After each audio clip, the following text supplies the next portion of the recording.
Well, good afternoon, everybody, and welcome to Close of Business Tuesday. We have found an absolute gem, and his name is Bill Farris.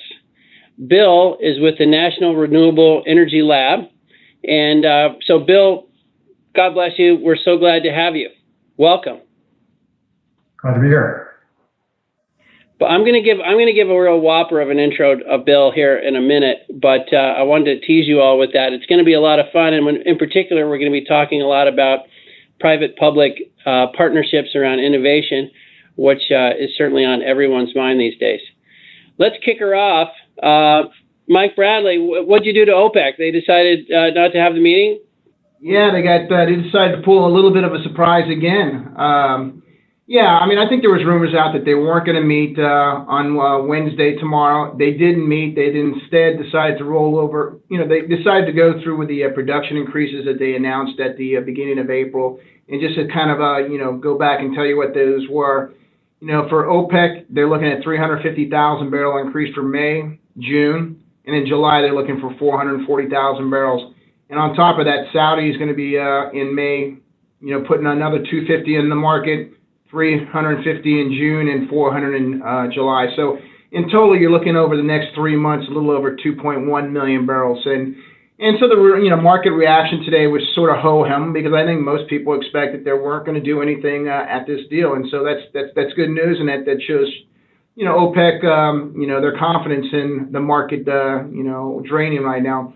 And what are we seeing right now? We're seeing a little bit of weakness in the prompt months, which you would fully expect, because you're going to be hitting. Oil's going to be getting put on the market, and you have a little bit of weakness in India right now. So demand, a little bit of weakness there, a little bit of supply coming to the market, but things aren't really crashing. So it looks pretty good. And the one good thing about it is OPEC's going to go with the increases, but Saudi can always hold barrels off if they want to go ahead and balance the market. So that's one good thing. I think the other thing that came out, we talked about in our weekly strategies piece, was this is the week of the oil majors. All 5 oil majors, Europeans and US, are reporting this week.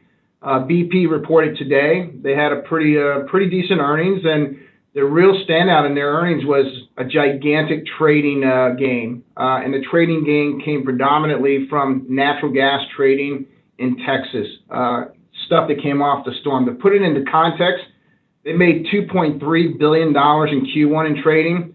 That's versus about $155 million in Q4 and about $850 million in Q4 of last year. So huge beneficiary, and what they've decided to do is they've decided to go ahead and go back to the stock repurchase, stock buyback plan. I think a lot of people are anticipating this, but it's coming a little bit earlier because of these trading gains. And so the reason why we wanted to point this out is because we're going to have the remainder of the the oil majors present.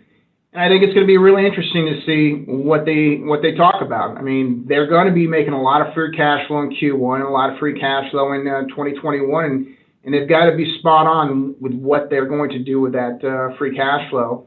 Most guys like Exxon and Total have said that they're going to go ahead and pay down debt. Others like BP, Shell, and Chevron have been hinting at stock repurchases. BP today said that they're going to take 60% of their free cash flow and buy back stock, and the remainder is going to be towards balance sheet. So I think the market liked what they heard today. We'll see what the rest say for the rest of this week. But last week was all about the big 3 oil service companies. This week it's all about the big oil majors, and so far so good. Awesome. Well, thanks, Mike.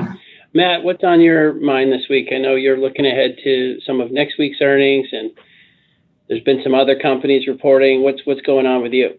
Yeah, sure thing, Maynard. We actually just wrapped up 2 days of client calls on the upstream side of things, and it actually dovetails really nicely into what Mike was talking about, which is even though we had a pretty big volumetric impact from the winter storm in Q1, we're actually starting to see some pretty positive benefits to realizations, particularly for natural gas, and typically that's thought of as an associated profile that really doesn't drive a lot of the cash flow generation. But when you're starting to see companies print $4, $5, and $6 per MCF during the quarter, it's actually driving estimates higher. And so over the quarter here, we think we're going to see some positive surprises to the upside. That's actually allowing companies to pay down debt faster. And 2021, as we've talked about, is really all about debt reduction for the companies that have leverage in the system, and all about accelerating shareholder returns for those that are ready to do that.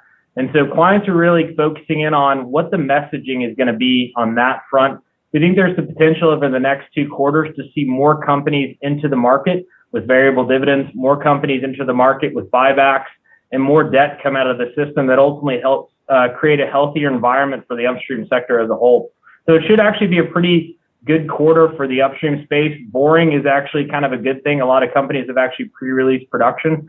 And so the expectation now is actually to see some of the positive benefits of that price realization flow through to higher cash flow generation.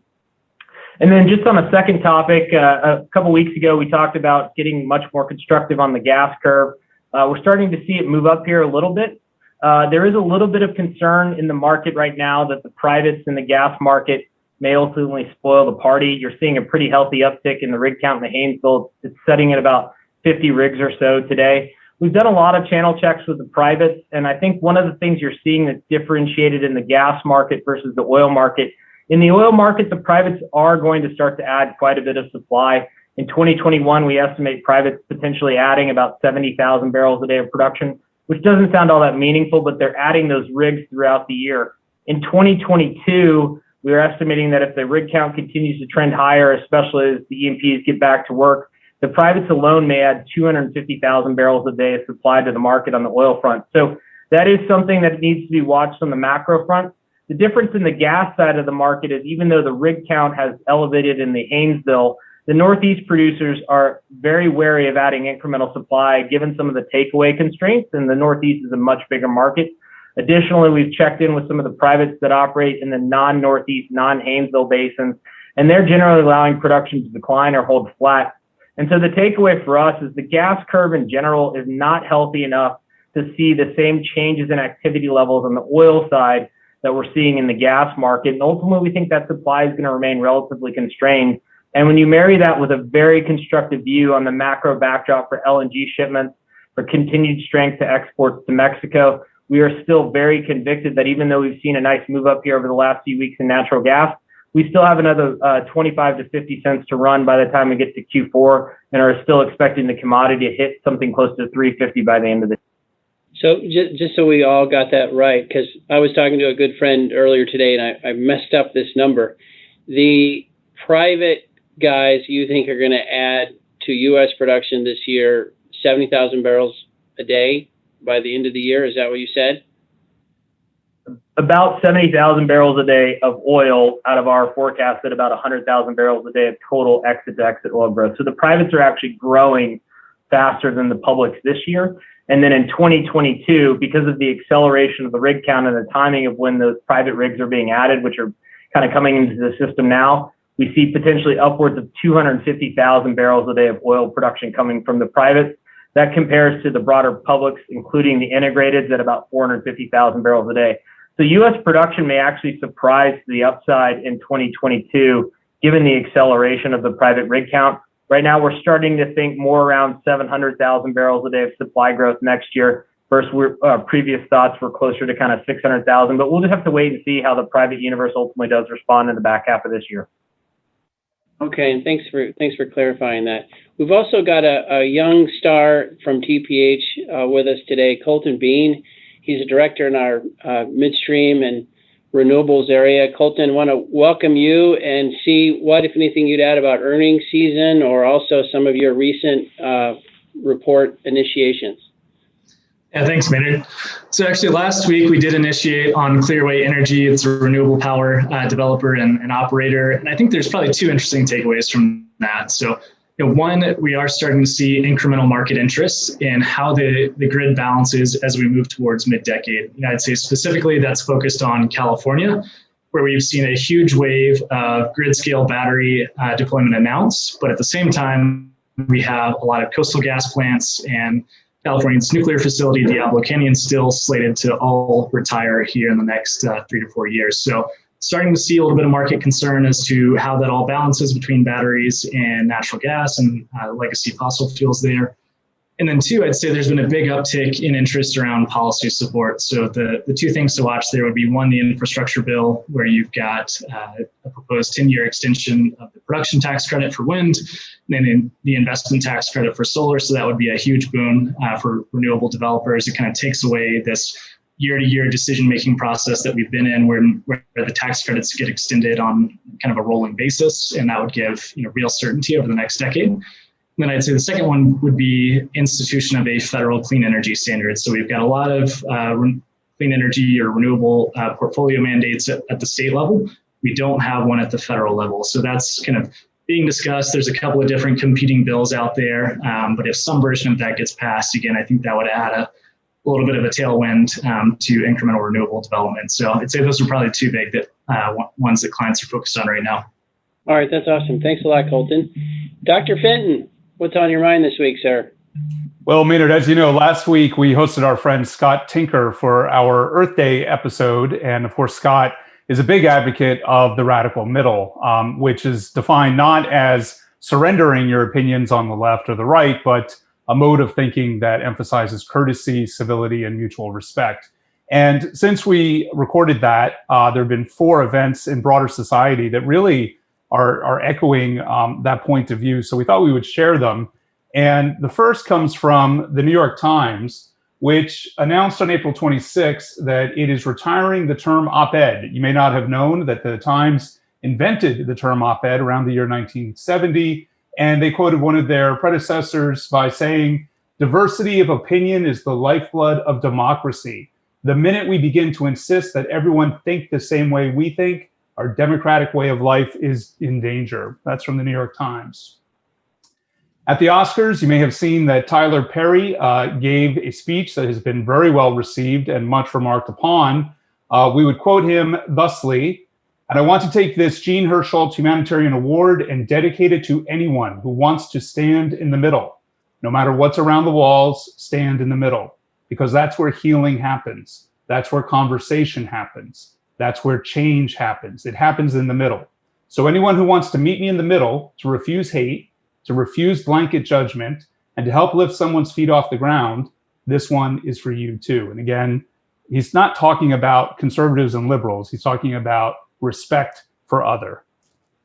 Then our friend Mark Mills, friend of the program, was asked to review a new book called Unsettled, which is written by what is being characterized as a top Obama scientist. To be fair, physicist Stephen Koonin has a distinguished career that wasn't just in the Obama administration, including in industry.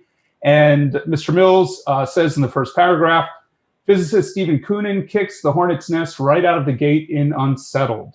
In the book's first sentences, he asserts that the science about our planet's climate is anything but settled.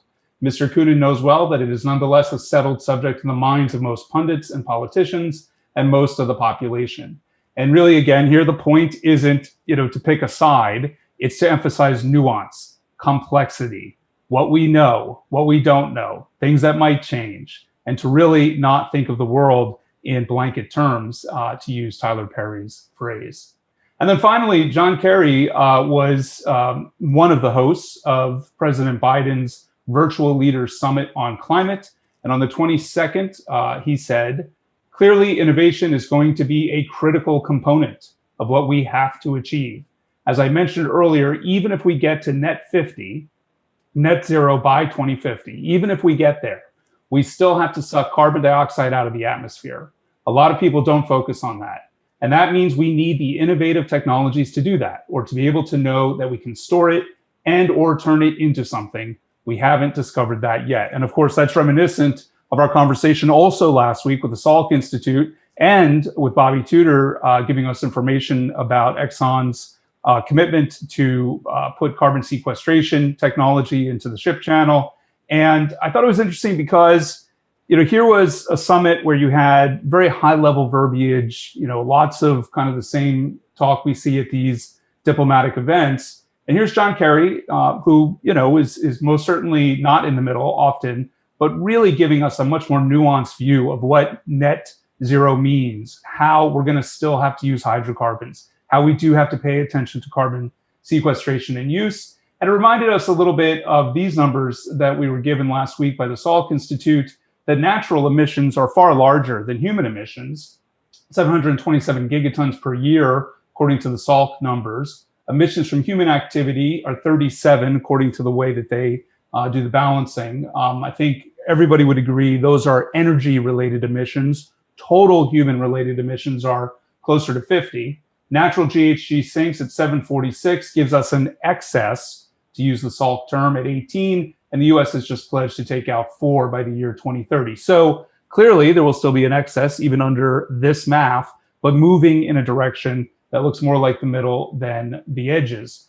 Predictably, the second John Kerry said this, the tweetosphere went nuts. And on the right, you had a statement of climate futility and insanity being the claim from the right side of the aisle. And on the left, you had Bill McKibben tweet, extremely appropriate that Australia's prime minister couldn't figure out how to unmute himself.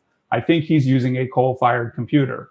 I think any reasonable person can agree this is just sheer snark, misses the entire point, and really isn't the question to take the wisdom that Tyler Perry gave us in a program of entertainment, which does not really get high marks on entertainment, and to remind us that if the New York Times and the Wall Street Journal, at least this week, can begin to acknowledge that there's a diversity of opinions and nuance and complexity that deserves to be listened to, certainly we believe that at close of business. Our guests and our friends and our colleagues also have believed it.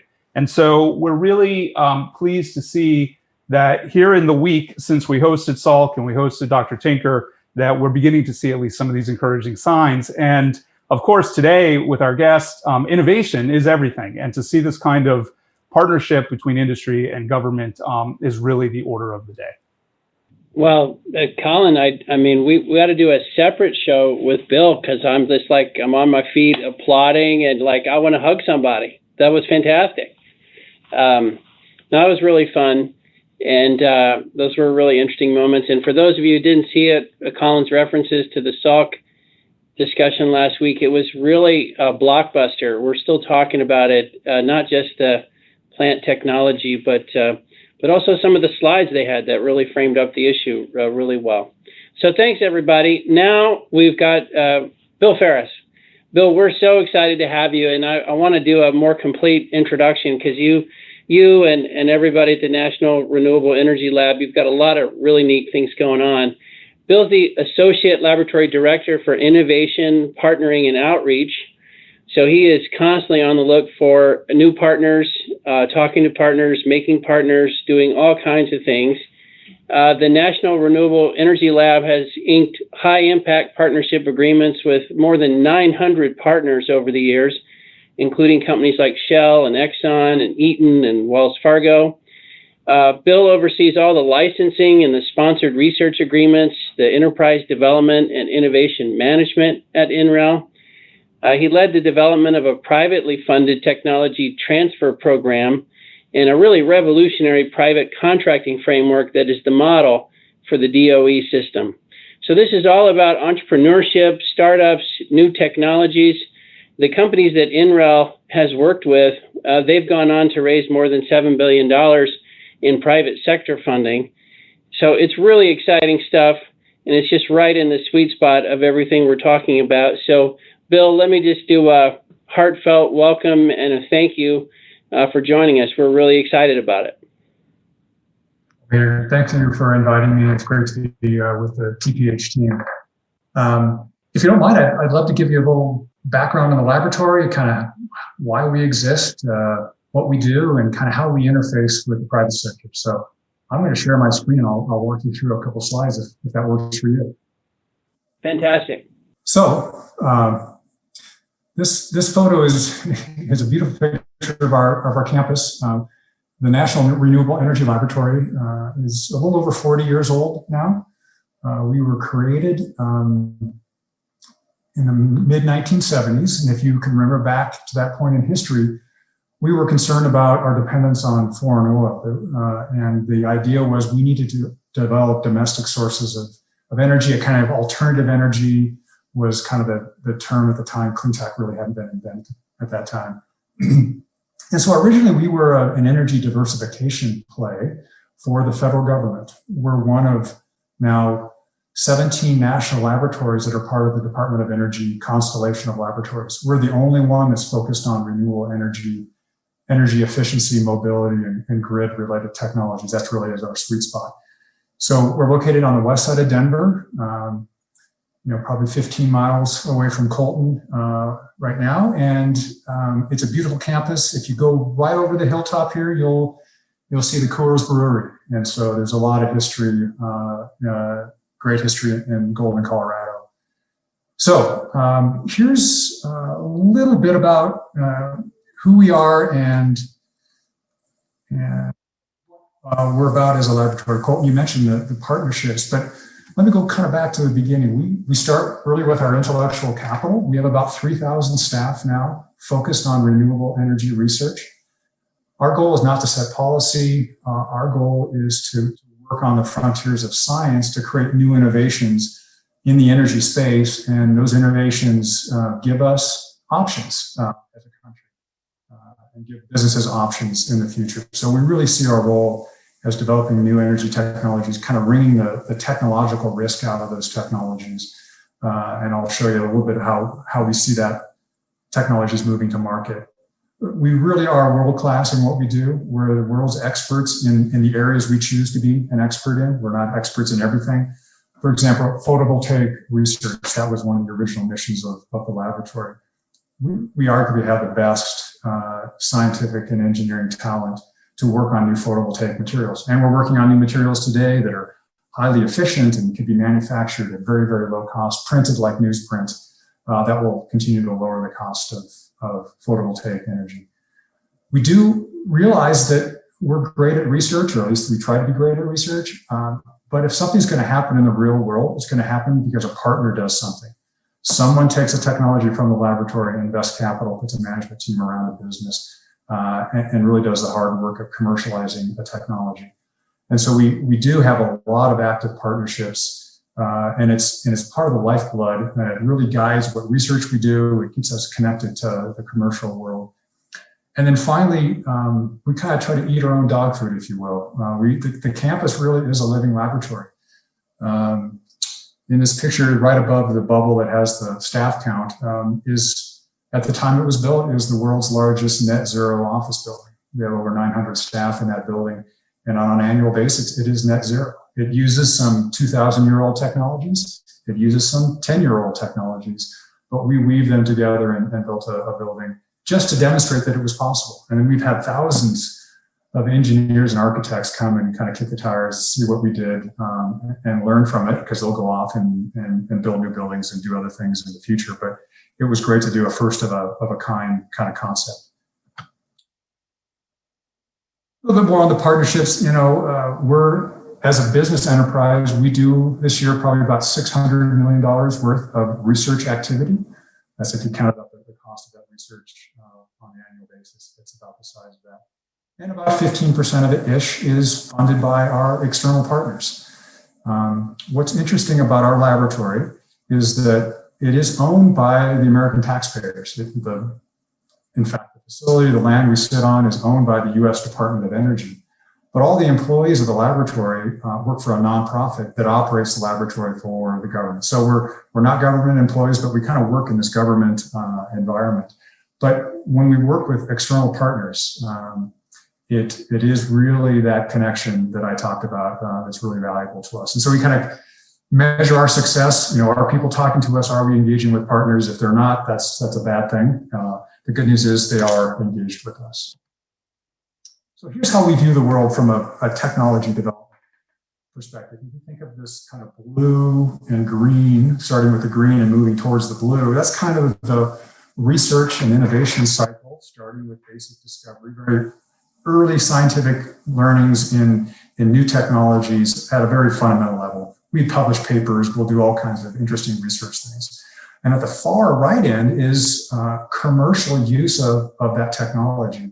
And the goal is to kind of get through that continuum without having things either get stuck or not be picked up by the private sector, because the height of the bubbles or the lumps in this curve really are the level of activity. So early stage, when it might be too early for a corporation to invest in technology, you've got the federal government investing and universities and national laboratories doing a lot of that research, even upstream of what you might see in a corporate R&D shop or a corporate entity. And then as you move things through this development cycle, you need to engineer very carefully that handoff, because you don't want to strand technologies, and knowing that corporations have to invest precious capital and see some value in that technology. That's really where NREL likes to work. We like to work at that interface between research and corporate investment. We think that's a viable role for us to help that risk reduction for adoption of these technologies. And some great quotes on here. Venkat from Harvard. There's a lot of things that it's just too early for the private sector to invest. It's not wise. It's not good use of shareholder money to invest too early. If we can do that as our R&D asset for the government, that's a really good role for us. Real quick, I wanted to spin through a couple areas. These would be things that we think are going to transform the future. So NREL is, a little 40 years old, as I said. We don't think what we worked on 40 years ago is all that relevant today. It led us to where we are today, but we have to think about what technologies and what energy-related innovations are going to be impactful for the next 40 years. And I'm going to highlight three big areas that I wanted to share with you. First, we call it integrated energy pathways. It might as well read electrification of everything. When we look into the future, we see broad-scale electrification, the built environment, the industrial sector, transportation mobility. It's rapidly moving towards electrification. And that's enabled by the technologies. And yes, there is some policy dimensions to that, but a lot of this is what's coming in the future, just based on the progress on the research front, lower cost sources of energy. Many of those are renewable, not all of them. And when we look at the future, we see some things that are pretty exciting from a technological standpoint, but could be barriers. For example, currently there may be, you can count the number of generation devices on the grid in the tens of thousands. It's going to be tens of millions, if not hundreds of millions of devices connected on a grid in the not too distant future. We, as an engineering challenge, we have no idea how to control a grid that looks like that. How you do a black start. Right now, we rely on spinning big mechanical devices to restart the grid. These are big turbines spinning either in a coal-fired power plant or a hydroelectric generation station. What happens when it's all electronic-based generation? How you do a black start? And then how do you make it secure? How do you deal with the cybersecurity dimensions of all of these devices that are going to be grid connected? Big challenges. So we're working on some of those challenges. We think about the early stage research, the mid stage, and then we're already working, when we're at the early stage, we're already thinking about some of the companies that could be the off-takers of these new technologies. And we have, there's some partners here listed. It's not the full set of partners, but we're doing some really interesting things with Eaton and GE, NextEra, and RES that are kind of indicative of how we see the world. We're working on the research, but we're thinking about the broad scale adoption. Real quickly, here's the second one. Pretty soon we're going to have 10 billion people on this planet. We can't rely on a strategy of mining natural resources, producing a product that's valuable, selling it into markets, using it for its intended use, and then putting it back in a landfill. It's just too economically inefficient.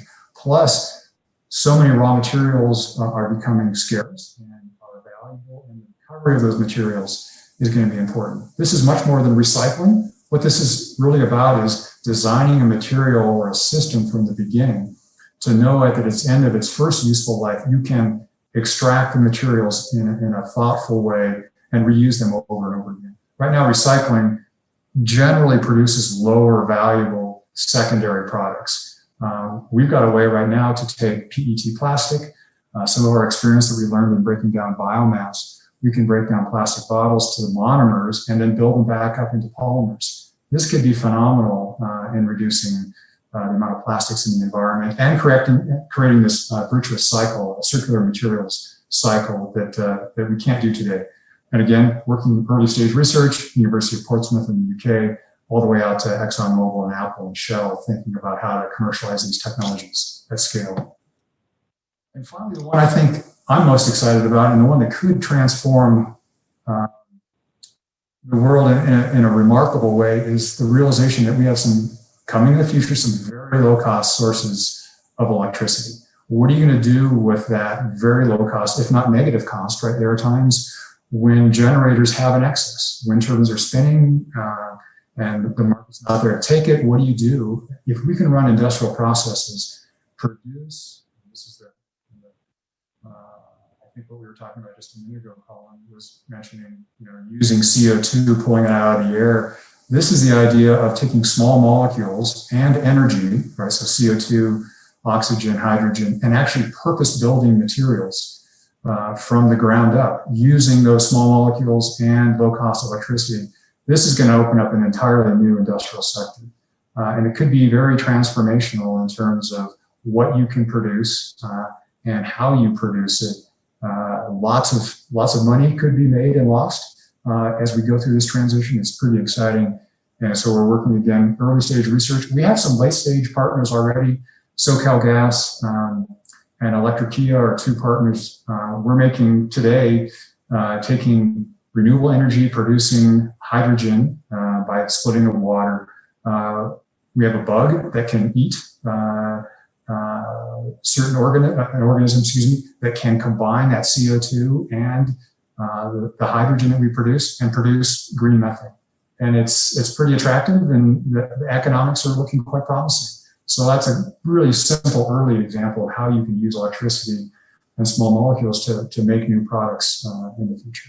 So I'd like to highlight some of the partnership activities we have. This is something, as I've mentioned already, it's something we really think is important to the movement of technologies from the laboratory to the marketplace. And we have two really remarkable programs. One's with Wells Fargo and the other's with Shell, the Shell Game Changer program. And the concept is we find innovative new technologies. Really, these are startup phase companies. And we kind of do a merit-based selection process with these two partners. They run two separate programs with us. For example, Shell Game Changer is looking at electric mobility and microgrids. And so we go out and find the best new clean tech companies that are trying to produce innovative technologies in that space, work with Shell to kind of do a selection process. And once a company is selected, we give them full access to the 3,000 researchers at NREL, all of our research facilities, with the sole goal of reducing the risk of the technology that the company is attempting to commercialize, getting them through that development phase faster. And then you've got a company like Shell kind of at the back end working to potentially adopt that technology or bring it into some sort of a partnership. And both with Wells Fargo and Shell, we've had maybe 4 dozen companies run through the program to date. And those companies have raised over $450 million in expansion capital.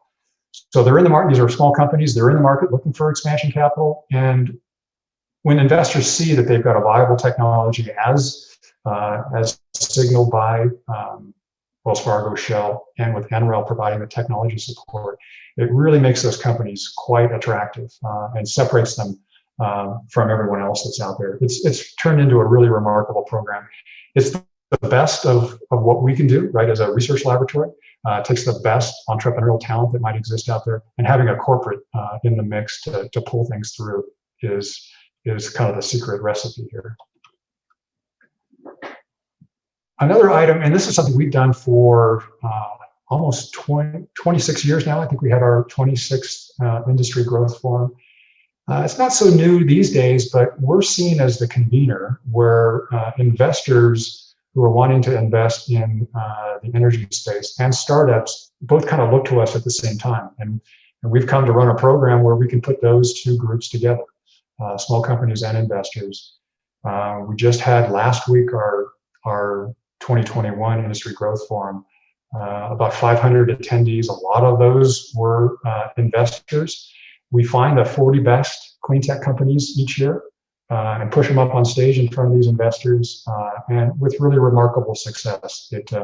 I like seeing the companies because every year it kind of tells you, it's like having your finger on the pulse of what's happening in clean tech innovation. I can remember maybe 7 or 8 years ago, the first solar financing company showed up and people didn't quite know what to think. They were thinking about photovoltaic material-based companies. They weren't really thinking about a financing company. But now that's quite common. Solar City and others are really doing a fantastic job of bringing the financial resources to knock down barriers to adoption of photovoltaic technologies. So seeing what's kind of happening in real time is pretty exciting. So we love putting on this conference. We're just the convener. We're not the investor. And the technologies are really not coming from our laboratory. They're coming from the entrepreneurial community at large. And I want to give you kind of two more slides here, real quick examples. So Dallas-Fort Worth Airports, DFW, the New York State government, and the city of Los Angeles Department of Water and Power. Let me start with the LA project first. About 3 years ago, the city of Los Angeles said, we need to figure out what our energy infrastructure is going to look like over the next 3 to 4 decades. And Mayor Garcetti wanted to go in a lower carbon direction. They turned to his city engineers and they say, well, we really don't know what technologies are viable, which ones are going to be possible 20 years in the future. So we've done this 3-year exercise with the city of Los Angeles to design an energy future. There was a big set of announcements over the last 2 to 3 weeks about this, designing an energy future for the city of Los Angeles.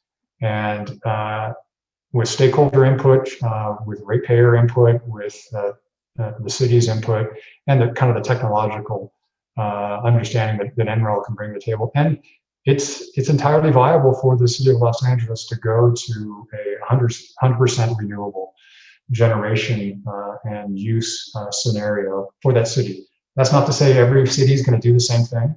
We're trying to replicate this, at least starting with the city of Louisville. They're not going to have an energy future that looks anything like the city of Los Angeles. Different mix of resources, different set of industries, different geography. And so we're helping other cities kind of do the same thing. New York State, if you've been watching, they are interested in doing offshore wind leases. And it's going to be a big part of what they think is the future generation capacity for the state of New York, how to develop those offshore opportunities. They've come to us to get some help. And then Dallas-Fort Worth Airport, they're trying to design the airport of the future. Rather than using diesel-powered tugs to pull airplanes around, they'd like to use electric tugs. They'd like to have Uber and Lyft come in, have the drivers drive electric vehicles, charge at the airport, pick up passengers, and leave. The infrastructure's not there for that, so we're helping them design that future. Again, a really good example of we've got the technological expertise, but we've got a partner who's out there in the real world trying to make something happen, and the blend of those two is quite remarkable. And then finally, we try to find our way to companies that we know can work at scale and really make an impact.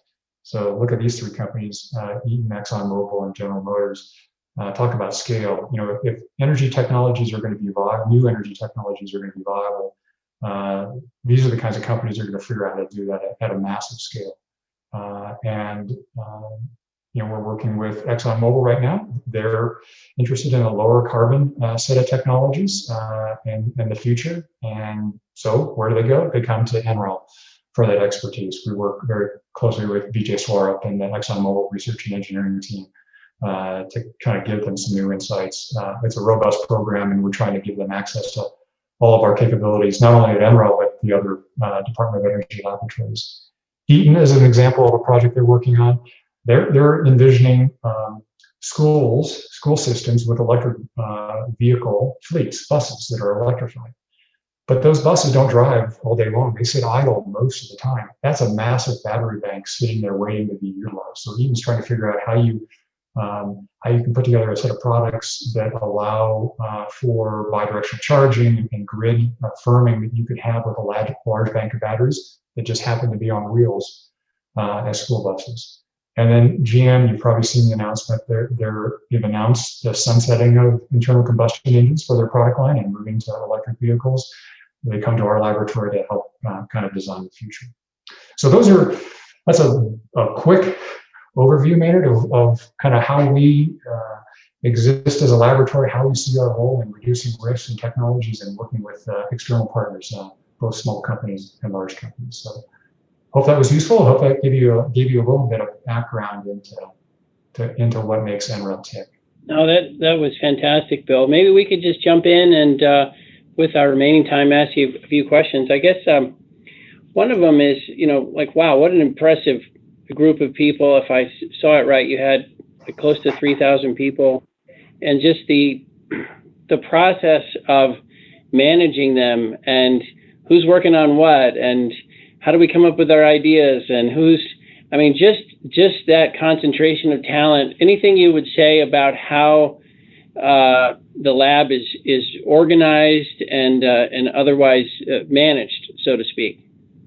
Yeah, it's a fantastic question. You might think, hey, if this is a big federally funded laboratory, you negotiate maybe the scope of work for the entire laboratory at one time with the government. No, it really doesn't happen that way. Congress does appropriate the money. It comes through the Department of Energy for some of our research.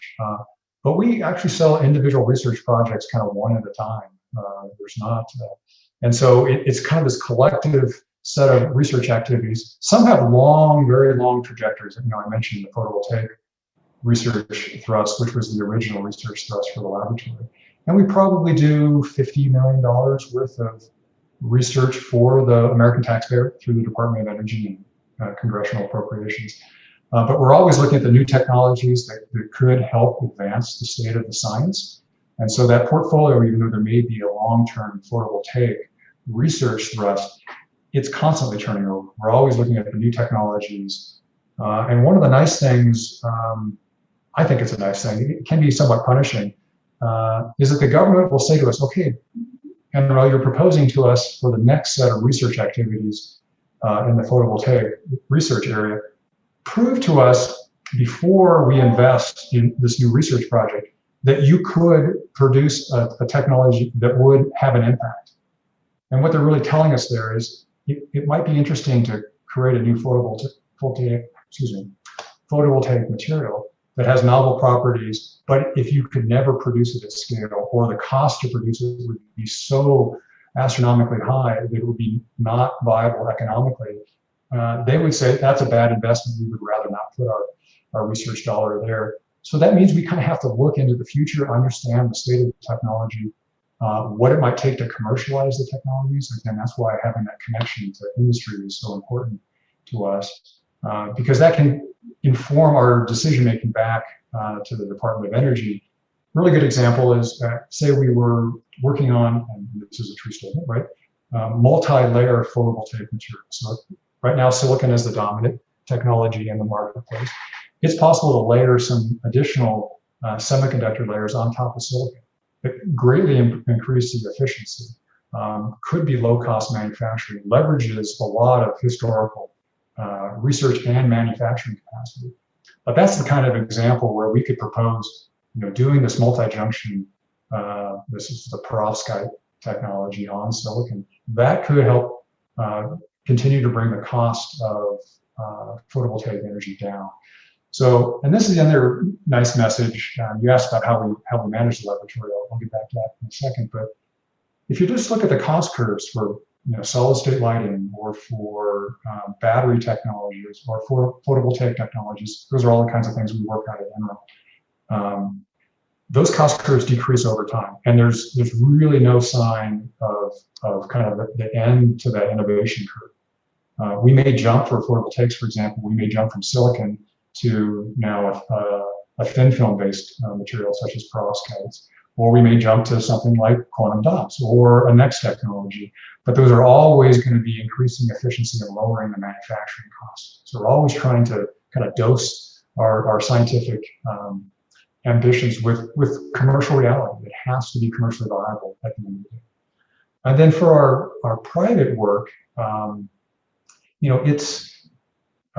it's great to be known as a technological expert, and again, in the areas that we have become expert. And so it's not that the partners call us up necessarily, but there is this back and forth that we have with our technical peers. They know the capabilities that we have. So as they run into technological challenges, sometimes they give us a call and say, hey, what do you think about this? We're working on, could be Dallas-Fort Worth, for example. How do we electrify the Dallas-Fort Worth airport? And the good news is we can kind of look into the future, understand the battery technologies, understand the electric vehicle technologies, kind of can then piece together a strategy that fits their needs, but it's informed by our scientific and technical kind of underpinnings, and even into the investment space. That's why I think we're so powerful as the convener, is that investors know that we know a little bit about energy, right? So they're not wasting their time when they're talking to us, because we can give them really quality information, kind of look into the future sometimes about what the big mega trends are, and that's very useful. But you only get that if you have the scientific credibility. And do the people, Bill, I think Colton's going to jump in next, but do the people at the lab, do they tend to be industry people who come for a couple of years, study something and go back to industry, or they, like, what kind of turnover, rotation, in and out do you have with all the people doing all of this research? Yeah, that's a fantastic question. You know, the demographics for the laboratory, you know, we do have some 30-year employees who have been around for a while, but more than half of the laboratory is less than 5 years of experience in the laboratory. So there is, you know, we do draw people out of industry. You know, we have a lot of folks who have worked, whether at utilities or for automakers, and now they're at NREL doing research. Again, getting that great connection back to the outside world. We do have academics because we remember that green and blue chart that I showed you. You know, the government really wants us to push the frontiers of science. To do that, you better have some very academic-oriented researchers, kind of at the very end of the innovation cycle. But again, we want to be able to get to the applied research and then the commercialization for those same technologies. So we have staff that work all the way across, not the same staff necessarily, but staff that can work in each of those different spheres and help engineer that handoff. And then, you know, there's kind of a cultural thing to NREL. Colorado is a fantastic place to live and work. And so sometimes people just seek us out because they want to be in Colorado and they want to be in the research space. But really, if you walk the halls of NREL and talk to our researchers, you know, they really see their role, as I said before, reducing the risk for some of these new energy technologies. So they're really passionate about proving that the new technology is viable, right? And to them, it's a bit of a technological challenge. Can they demonstrate and solve the problems that can advance the state of the art? So that's kind of probably the most common theme you'll run into as you walk around and talk to the NREL researchers, is the belief that they can create a new technology, a new energy-related technology that's going to have an impact on society. So, Bill, you walked through a lot of the private partnerships that you have. You've got DFW, you've got GM. How does that come together from kind of the initial conversation? You know, is that you all reaching out, or is that inbounds from corporations that are coming into you? You know, how do you take that from that first kind of preliminary discussion to something that looks like a fully funded research project? Right. So it happens in a number of different ways, but we do have a group of scientists and engineers that are oriented towards the outside world and are constantly trying to engage with the private sector. And that conversation typically turns to, okay, what's your biggest challenge, Eaton? What's keeping you up at night? Oh, we have these capabilities back at the laboratory that might be useful to you. Making those capabilities accessible, right? Because inherently we are a government-owned laboratory. And so there's a bit of red tape, or could be. That's why I think we appreciate, and Maynard mentioned in the intro, a little bit of things we worked on to make it easier for the private sector to access the laboratory. What we want most is a real partner with a real problem, capabilities at NREL that can be used to kind of help solve that problem, and everything else in the middle just gets out of the way, right? We just find a way to work on a research project, get the contracting step done. You know, in many of these cases, you know, this is a big financial commitment. The Wells Fargo commitment is now $50 million. ExxonMobil has committed $100 million over 10 years. So these are real partnerships that are meant to be enduring. Now, we also have the very other end of the spectrum. Maybe a startup company where we have some really interesting lab capabilities that could help that company. That's really hard for them to kind of use their hard fought for capital, right, that they probably raise from an investor to fund a big research laboratory like NREL. So we try to find ways to do that in an economical way for the startup. So that's why that Shell Game Changer program is so remarkable. It kind of solves that problem because the company gets access to all the lab capabilities, and we have the corporate picking up the cost of that research. That's a good deal for all parties, and it kind of gets the financial part kind of cleared out of the way, because that can be a barrier for small companies. So, Bill, we've talked a little bit about solar and some other energies on the frontier. Could you speak a little bit about what the laboratory is doing in the field of agriculture, biofuels? I mean, Colorado is such an agriculturally blessed state. What would you comment on in that sector? Yeah, so I'll tell you a little bit of a technology history story. So early on, right, when using bio-based materials, first was kind of using an easy to get sugar, right? So using corn to then ferment it to make ethanol. But we realized, hey, that's not the best use of corn, right? It's a food crop. It would be much better to feed that to humans than to animals than it would be to necessarily put it in a gas tank. So the harder to go after sugars are the ones that are locked up in biomass.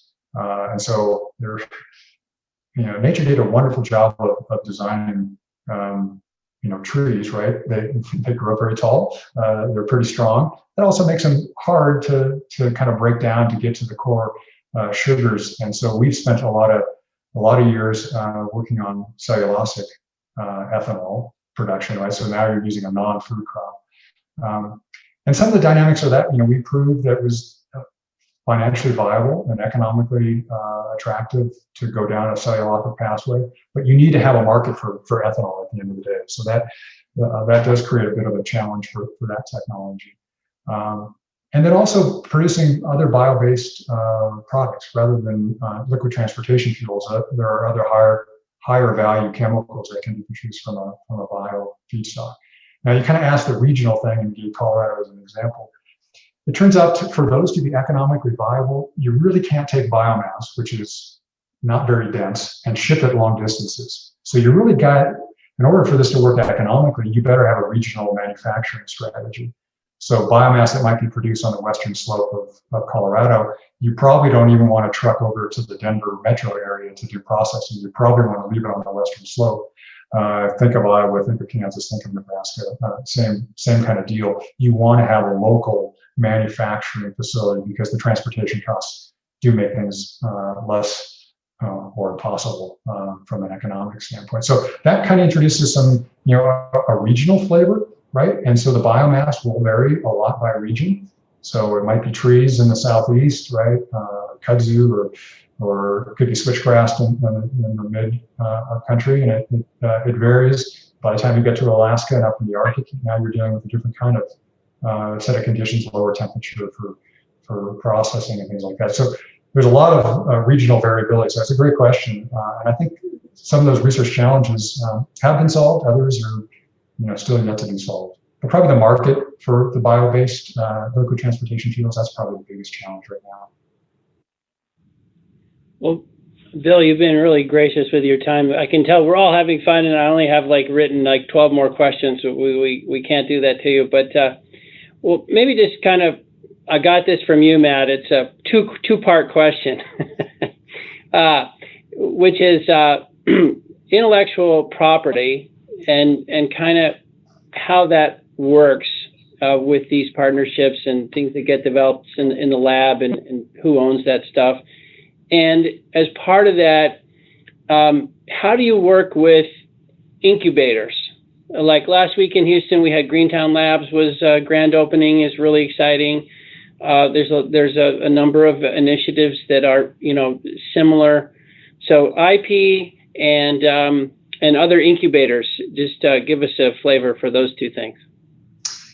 Yeah, you mentioned Greentown Labs, a great ML partner. We've been involved with Greentown for many years. Glad to see them down in Houston. From an intellectual property standpoint, we try to balance two things. One, we are a research laboratory, so we want to be able to conduct research in the future in areas that are important. So you need intellectual property, and you need access to the intellectual property to propel our research activities. But that being said, what we really need is the technology to be in the hands of a commercial partner who can bring that technology to the market, right? So our goal, that's why our licensing program is as successful as it is. Our goal is to get that technology in the hands of a partner who can then produce that product, attract that capital, and off to the races with it.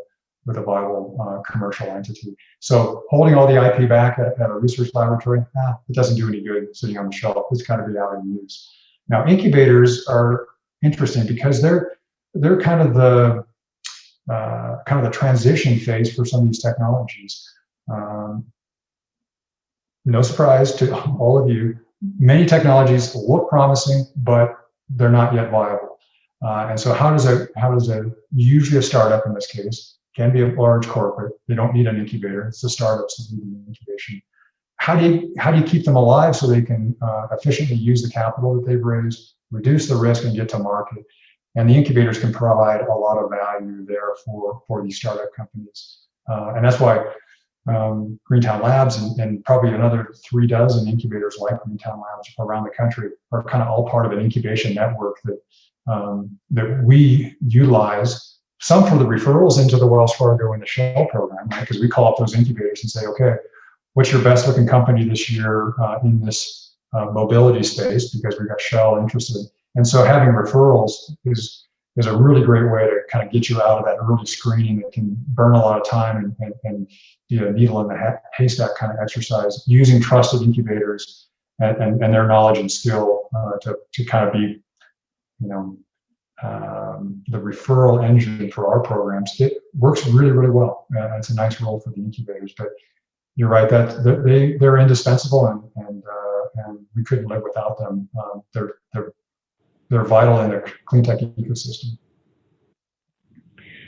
Well, look, this has been this really great, Bill. And there's only one problem. All of us in Houston want to move to Colorado and do research with you. I can tell already the way you described that. I mean, and we didn't even talk about School of Mines or probably some good craft beer in your neighborhood. But we know it's a good place to live. You're welcome anytime. The door's always open.